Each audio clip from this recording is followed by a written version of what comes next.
Hi, I'm Steph, and today we're going to talk about Danny Kaye. So, I mentioned in a previous video that my dad was, well, and still is, a huge film buff, and he worked for many years as the movie critic for our local newspaper and TV and radio stations for most of my adolescent years. And he introduced us kids to a wide variety of film genres, and one of his favorite performers, who became ours as well, was Danny Kaye. So Danny Kaye was a comic singer, dancer, and actor. He was primarily active in films and television from like the 1940s to the 1960s. He was born Daniel David Kaminsky to Ukrainian Jewish immigrant parents. Danny was the youngest of three boys and the only one of the three born in the United States. His parents were Jacob Kaminsky and Clara Nemirovsky. He was born in Brooklyn in 1911, and his mother died when he was a teenager. So that's a point of interest. There's a pretty good biography of him on Wikipedia. I'm not sure how much of it is 100% accurate, of course, being Wikipedia, but it's fairly thorough. So Danny got his start performing in vaudeville in 1933, and then in the late 30s, he was cast in a series of short comedy films, and he worked under the name Danny Colbin. And then after that, with his future wife, Sylvia Fine, on piano, he opened a short-lived Broadway show, which only ran like 10 weeks, which brought him to the attention of critics.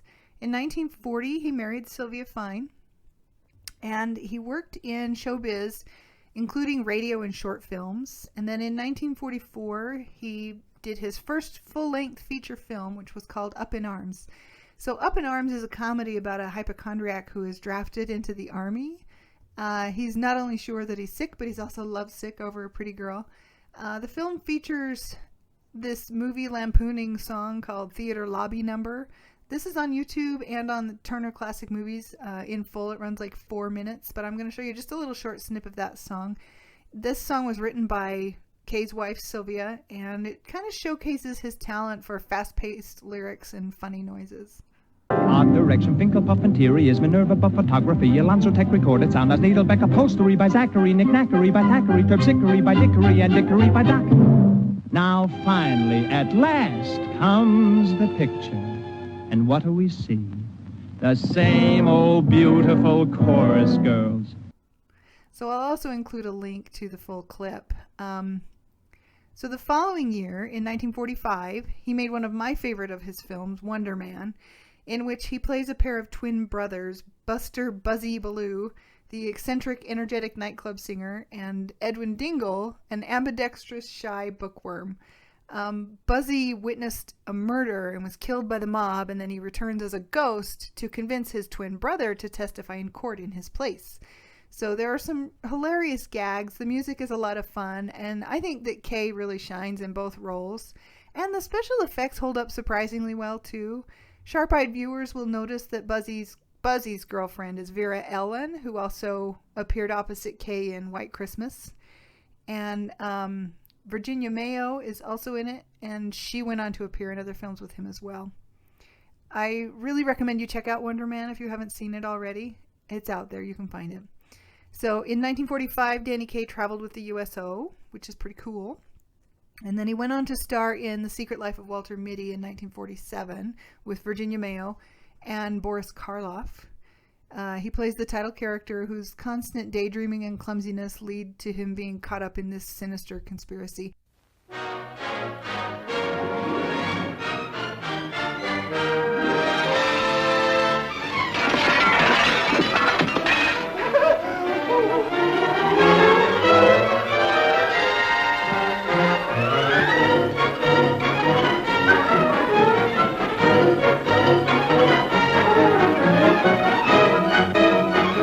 Samuel Goldwyn presents the James Thurber story that delighted millions, starring Danny Kaye, 8 times as funny in 8 hilarious roles.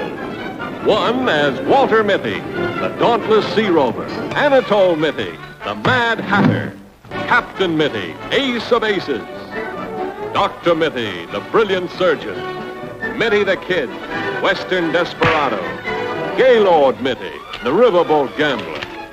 And in real life, Walter Mitty, the lovable hen-tech dreamer. Walter, what's the matter with you? But can a beautiful vision come true? Can adventure and intrigue rush into his life? Sometimes Walter can't tell where the dream ends and where the nightmare begins. Help!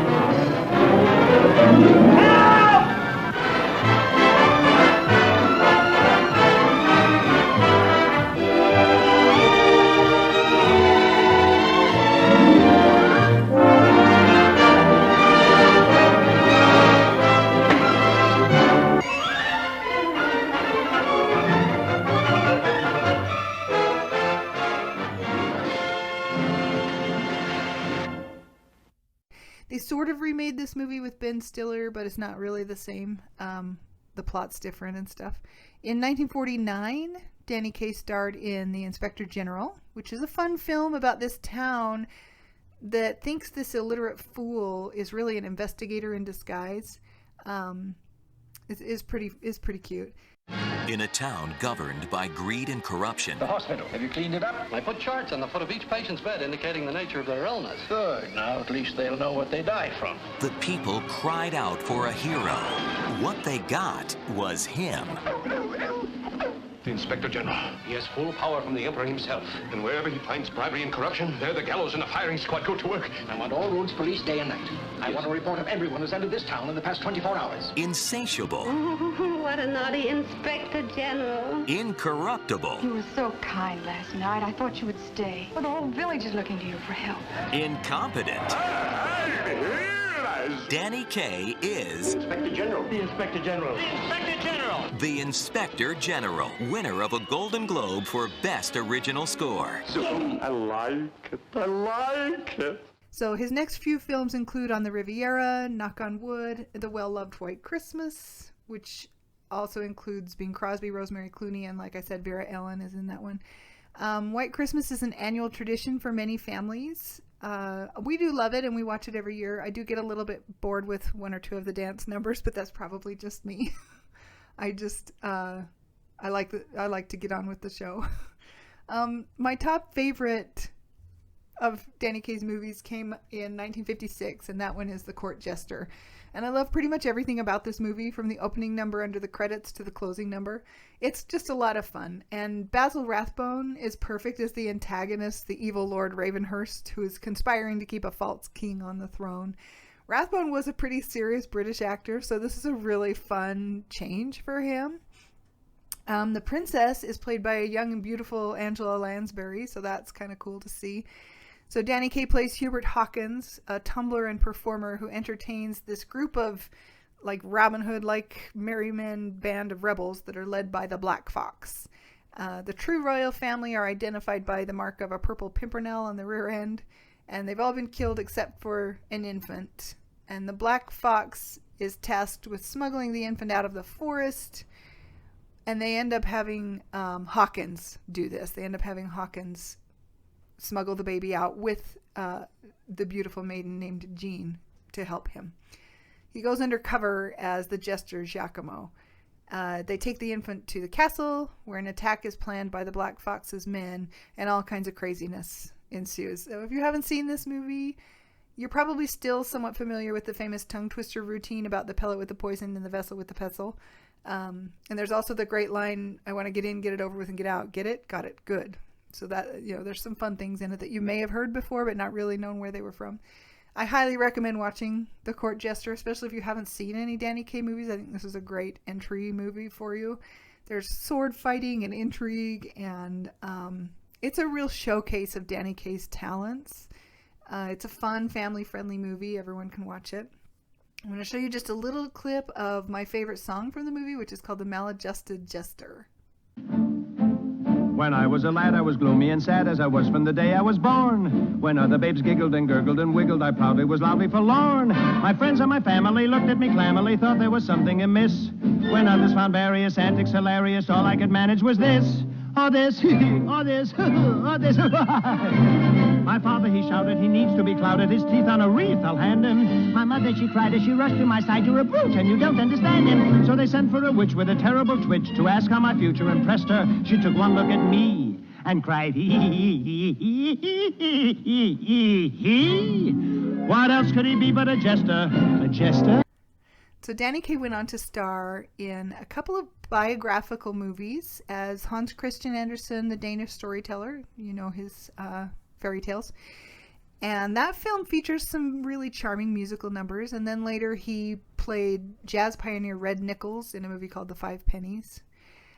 His career continued with like music albums and television appearances. He even hosted the Academy Awards in 1952. So I've given you just a small sampling of Danny Kaye's life story. I'm not going to tell you everything he ever did because there's a lot. Again, you can look at his IMDb page or Wikipedia page.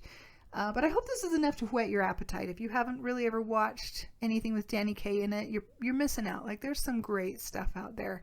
He was very talented. He could dance, he could sing, and he was pretty funny. So Danny Kaye died on March 3rd, 1987 in Los Angeles. He was 76 years old. And a lot of his films can be found on various streaming platforms, and a lot of them are even on YouTube. So I hope you'll go check some of those out, and I sure appreciate you watching this video. If you like this video, please click like. I know a lot of people watch my videos but are not subscribed to the channel, so I would ask you if you would consider clicking that subscribe button for me. Give me a little bit of support. I'm not making any money from this. This is mostly just for fun, for entertainment. But I would love to build an audience, so I sure appreciate your support. Thanks, and I'll see you next time.